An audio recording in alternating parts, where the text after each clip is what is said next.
As we continue to wait on more departures from Manchester United, Garnacho and Napoli are still not done. Meanwhile, there are some little complications with the deal involving Marcus Rashford and any club that would want to sign him. But what could be the solution? Welcome to the United Sport. My name is Webb, and here again to talk Man United. And guys, it's not a confirmation, but expect more, obviously. We shall have more confirmations soon, but we are not going to concoct them, are we? So listen, the latest that has come in from Fabrizio Romano is that there was a direct call between Antonio Conte and Alejandro Garnacho. He spoke to him directly. I've said it before here that Garnacho already agreed the personal terms that Napoli were offering to him. It is now a case of the two clubs that are different, that are apart, rather, in terms of valuation of the player. But the reason why Antonio Conte called Garnacho on Friday was to just assure him that they are still interested in him, because the player must give up. Because remember, Chelsea had come into the equation, because Chelsea also expressed interest in Garnacho and inquired about him. Now, for Napoli, having already spoken to Garnacho before, in fact, I understand they offered him more than double his current wages at Man United, and he seemed to be open to the idea.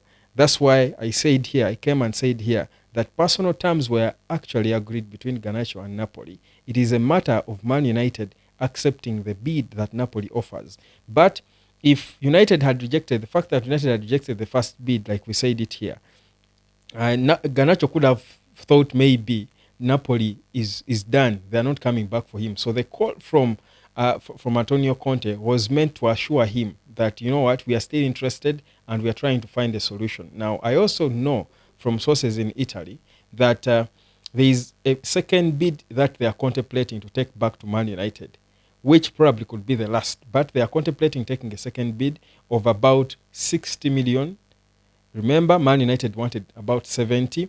So Napoli are increasing by roughly 15.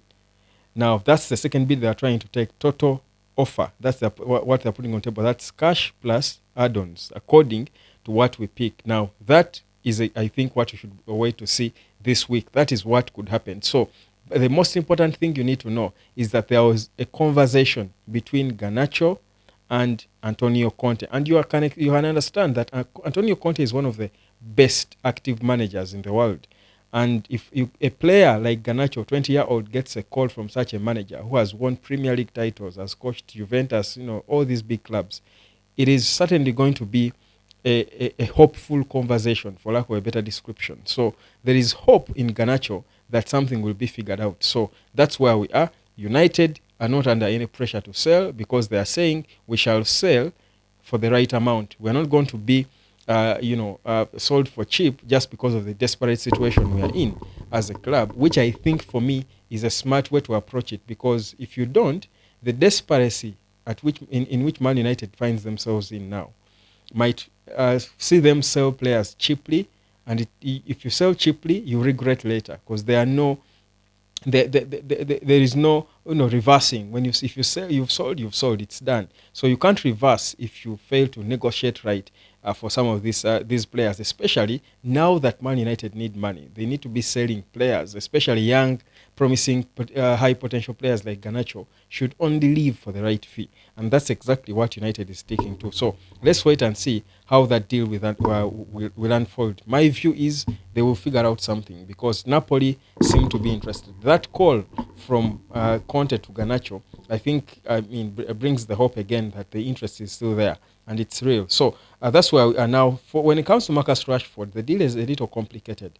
Several clubs are interested in him. Borussia Dortmund, AC Milan, they're all interested in him. Barcelona also inquired about him and showed interest. But the issue with Rashford and his deal are the financials.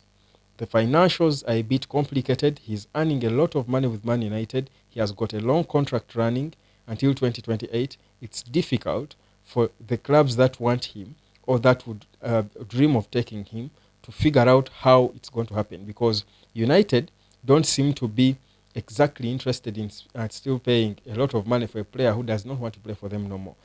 What is a bit painful or worrying, though, if I would call it that, is the fact that the move of Garnacho away from Man United is apparently being pushed more by the player than the club.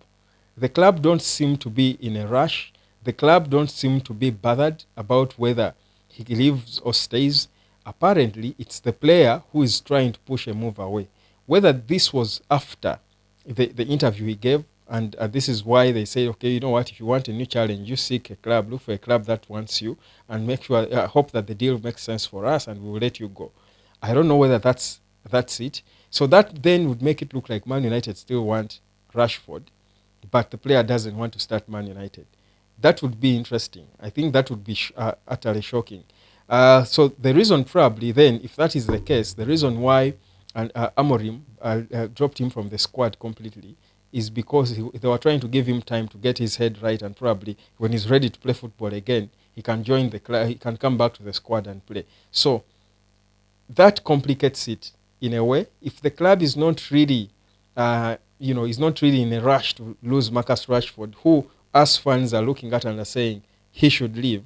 If it's the player who wants to leave and the club does not really see the urgency in his departure, it's probably a shock.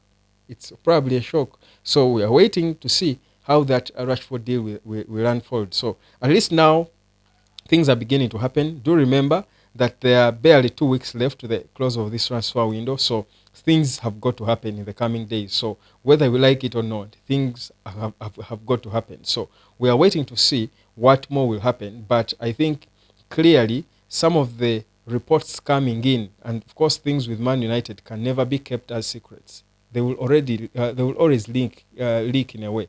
There's always a way for us to know what is exactly is going on behind closed doors. I think for me, the Rashford situation is a bit of a concern.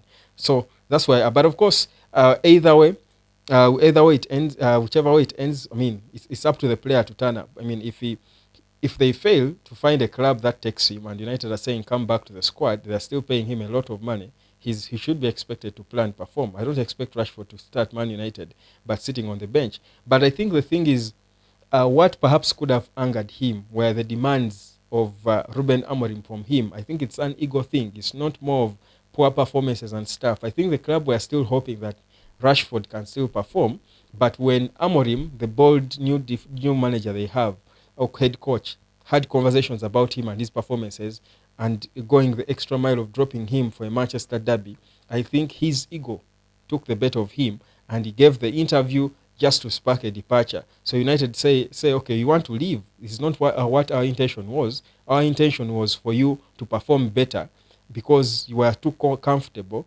But for him, he took it personal and decided, I want to leave. You know how these young people have interesting egos and stuff.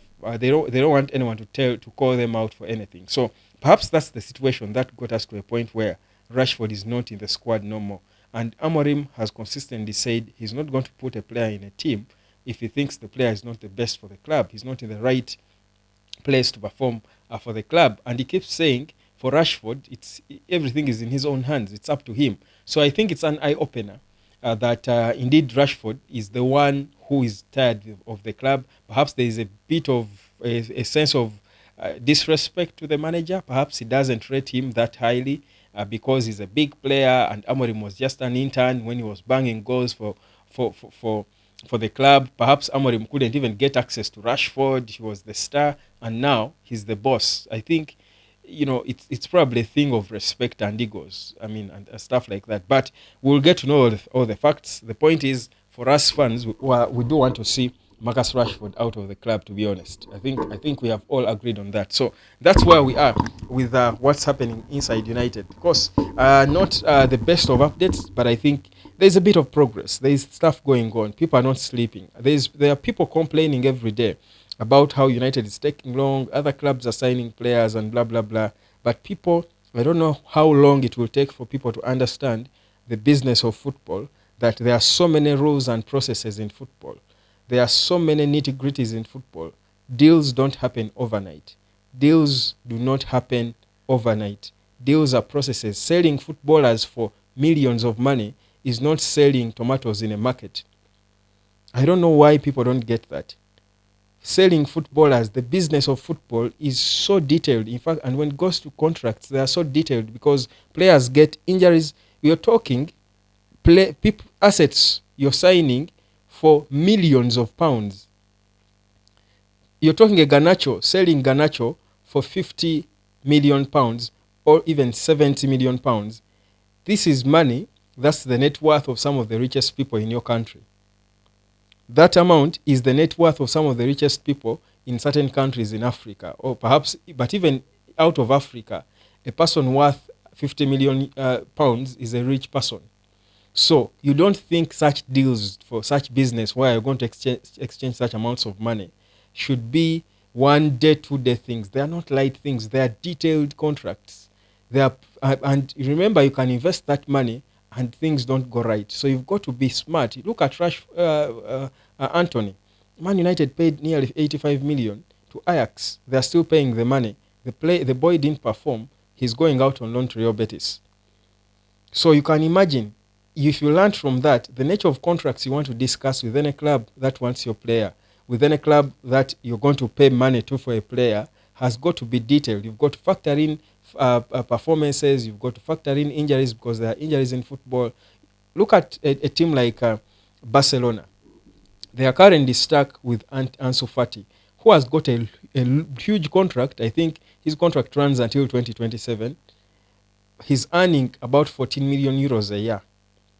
They loaned him to Brighton and Hove Albion. It was bad for him. He's back at the club. He cannot get into the starting 11. He can't play football. He's young, but he's earning a lot of money. So you can imagine. Eh? I was almost thinking of perhaps Barcelona could have thought of involving him in a swap deal for them to take Rashford, because he's one of the topmost earners at Barcelona, and of course Rashford is also the topmost earner at Man United. I was thinking, could that be a swap deal Barcelona could have thought about to try and convince Man United, try and find a way of dealing with Man United so that they get Rashford. But the thing is, guys, whereas the fans are desperate to see things happen, there is a certain level of patience we've got to exercise when it comes to the transfer windows. Or else, if we rush like the past Richard Arnold and John Matters, we could still make the same mistakes, sign players to the wrong contracts, and we wouldn't have solved the thing. So I think we've got to be patient. My name is Webb. This is the United Road Sport. Like, guys, share and subscribe, and let me catch you again later.